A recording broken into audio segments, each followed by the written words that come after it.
τόση ώρα μες στο μπάνιο αυτός ο άντρας σου? Παίρνει τις αθλητικές εφημερίδες παραμάσχαλα και διαβάζει με τις ώρες. Και πού τα έχεις τα δαχτυλάκια σου, μωράκι μου? Στο μουνάκι μου. Και είναι υγρό το μουνάκι σου? Ναι, είναι υγρό και καίει. Σε γλύψω, μάνα μου. Αγάμισου, μωρικάρια. Άντε γάμισου ρε ηλίθιε. Μπορώ σαν άντρας να έχω τον τελευταίο λόγο στο θέμα βυζί. Τι είναι καλέ μητέρα? Ποιος ήταν στο τηλέφωνο? Η Γίτσα από το Γήθιο. Με δυο λόγια η αρετούσα δεν υπήρξε απλώς μια καβλιάρα. Δεν ξέρω ακριβώς από πόντους. Δείχτε μου. Ορίστε. Καλέ δώσεις μία για αρχάριες. Μάλιστα. Και όταν η καρδιά μέσα στην παραφορά του πάθους προστάζει, ξέσκισέ με την ψολάρα σου ποιος μιλάει. Τάσο, κόψε τα αρχίδια και 2-3 πόντους από τη βάση και βάλτε στον Ντάνιελ. Είμαι 1,75 λεπτή με υπέροχα μακριά πόδια. Και πόσο χρόνο είσαι τώρα, Θη? 22. Μόνο μου στις κάβλες σου επάνω. Δηλαδή, τώρα θα μου κάνεις πίπα? Καίγομαι.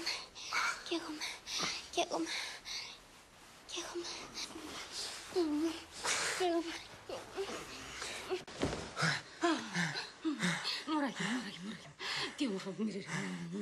Τι θες να κάνουμε, μωρό? Ό,τι θέλετε εσείς. Μην μιλάς στον πληθυντικό. Ξέχνα την καλή σου ανατροφή. Φέρσου όπως θέλεις. Τάνια! Χριστέ μου, άντρας μου. Να πω για τσιμπούκια και τέτοια. Στοπ! Και τώρα η σειρά σου βρώμα. Συγχώρεσέ με, αγάπη μου. Εγώ ένα σκύλο πνίγομαι στα καράβια και εσύ να μου γαμιάσαι με το πρώτο διχόντα! Πουτάνα! Ναι, είμαι πουτάνα. Δίρε με. Κανονικά. Όχι να μου φύγει το σαγόνι. Δίρε με. Τιμωρήσέ με, αγάπη μου. Τι κάνατε, πες μου τι κάνατε. Του τον έπιασες? Κοιτάξτε, στοματικό 15.000. Ολοκληρωμένο 25.000.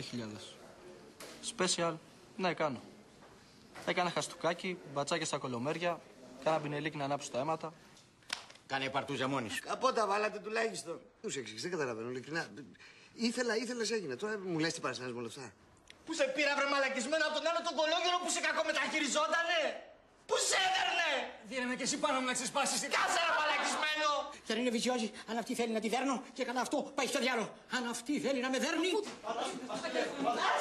Καλέ, μην πλακώνεστε, σταμάτα εσύ. Είναι γύρω τον εκνευρίζεις, σταματήστε. Δεν το πιστεύω, μου κάνετε πλάκα. Λες να σε φώναξα νυχτιάτικα για να σου κάνω πλάκα? Τι έκανες, ρε Στάθη? Πήδηξες τον Αλέξη? Δεν κατάλαβες. Ο Αλέξης πήδαγε το Στάθη. Και να με γαμίσετε εσείς, κύριε Γιώργο. Τι θα γίνει? Πόση διαφορά θα έχει από το Στέλιο? Χλώη με τρελαίνεις. Αχ, Βαγγέλη μου, τι έκανες! Σαν τα κουφέτα τα κατέβαζες ένα-ένα. Δεν είναι καραμέλες, Βαγγέλη μου, το Viagra. Το μουνί μου, καλέ, κολλήσαμε. Όχι! Να μην τους γαζέλες, έστρες, να μην τους γαζέλες. Μαμά μου! Του Κυρίου η γη και το πλήρωμα αυτής, οι οικουμένοι και πάντες οι κατοικούντες εν αυτή. Γη και εις γη να πελεύσει. Δόξασι ο Θεός η ελπίση μόν δόξασι. Ο και νεκρών και ζώντων την εξουσία έχων, ως αθάνατος βασιλεύς και αναστάς εκ νεκρών Χριστός ο αληθινός Θεός ημών, τες πρεσβείες της Παναχράντου Αγίας αυτού Μητρός. Των Αγίων ενδόξων και πανεφήμων Αποστόλων, των Οσίων και Θεοφόρων Πατέρων ημών, των Αγίων ενδόξων προπατώρων Αβραάμ, Ισαάκ και Ιακώβ, του Αγίου και δικαίου φίλου αυτού Λαζάρου του Τετραημέρου και πάντων των Αγίων. Την ψυχήν του εξημών μεταστάντος δούλου αυτού εν σκηνές δικαίων τάξε. Εν κόλπης Αβραάμ αναπαύσε και με τα δικαίων συναριθμίσε, ημάς δε ελέησε ως αγαθός και φιλάνθρωπος. Αιωνία σου η μνήμη αξιομακάριστε και αείμνηστη αδελφέ ημών.